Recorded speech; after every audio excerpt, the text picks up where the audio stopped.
ইতিহাসে বাক বদলের গৌরবময় এক অধ্যায় জুলাই বিপ্লব। ঠিক 1 বছর আগে অভ্যুত্থানে জাতিকে দুঃসহ এক শাসন ব্যবস্থা থেকে মুক্তি এনে দিয়েছিল ছাত্র জনতা।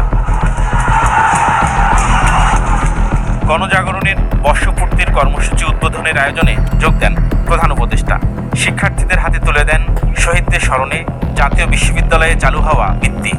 জুলাই ছিল দেশের গণতন্ত্র পুনরুদ্ধারের লড়াইয়ের এক অমোঘ ডাক। অনুষ্ঠানে সরকার প্রধান বলেন, গণ অভ্যুত্থানের লক্ষ্য ছিল ফ্যাসিবাদী ব্যবস্থা বিলোপ করে নতুন বাংলাদেশ বিনির্মাণ।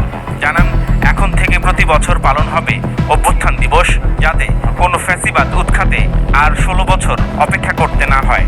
প্রতিটা 16 বছর আমাদের অপেক্ষা করতে না হয় আবার এই অভ্যুত্থান করার জন্য। আমরা প্রতি বছর এটা করব, যাতে কোনো স্বৈরাচারের কোনো চিহ্ন দেখা গেলে সেটা তাৎক্ষণিকভাবে আমরা বিনাশ করতে পারি। সেটার জন্য এটা অত্যন্ত গুরুত্বপূর্ণ। স্বৈরাচারের প্রথম পাতা মেলার আগেই যেন আমরা তাকে